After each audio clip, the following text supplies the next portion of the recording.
দর্শক, অমর একুশে বই মেলায় রয়েছেন সহকর্মী আপন অপু, সরাসরি যোগ দিচ্ছেন তিনি। অপু, আজ নতুন কটি বই এসেছে আর পাঠক সমাগম কেমন দেখছেন? ন্যান্সি, আজ মেলার ১৬তম দিন। আজ এই ১৬তম দিনে অন্য দিনের তুলনায় পাঠক উপস্থিতি মেলায় একটু বেশি ছিল। এবং আপনাকে যদি আমি একটু জানিয়ে রাখতে চাই, আজকে মেলায় নতুন বই এসেছে ১০৪টি এবং এখন পর্যন্ত নতুন বই এসেছে ১৫৩১টি।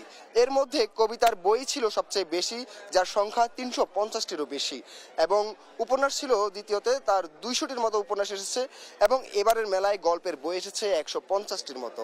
আর জুলাই গণ অভ্যুত্থান নিয়ে ৩০টির মতো বই এসেছে। এবং আজকের মেলায় লেখকদের যেমন উপস্থিতি ছিল, পাঠকদের উপস্থিতি ছিল, সব মিলিয়ে আজকের মেলাও একটু জমজমাট একটা মেলা আমরা দেখতে পাচ্ছি।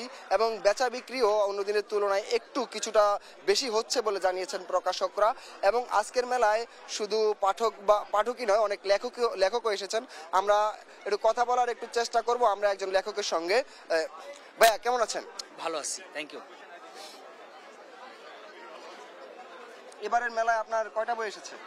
এবারে মেলায় একটা বই এসেছে। বইটা কি কি নিয়ে? গল্প সমগ্র। গল্প সমগ্র। বইটা সম্পর্কে যদি একটু বলেন। গল্প সমগ্র হচ্ছে আমার প্রকাশিত অপ্রকাশিত যতগুলো গল্প ছিল, এর আগে ২-৩টা বইতে এগুলো পাবলিশড হয়েছে।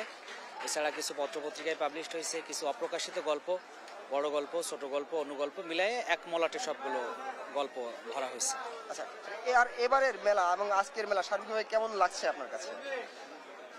এবারের মেলা শুরুতে তো শুনছিলাম কিছুটা বিশৃঙ্খলার আশঙ্কা ছিল, বাট তারপরে যেটা মনে হলো যে না, তা সেরকম কিছু না, মোটামুটি ভাবে মেলা সুন্দর, ভালো লাগছে। অনেক ধন্যবাদ। Thank you.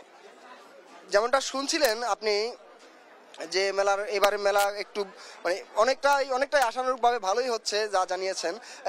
এই ছিল আমার কাছ থেকে অমর একুশে বই মেলা থেকে সর্বশেষ।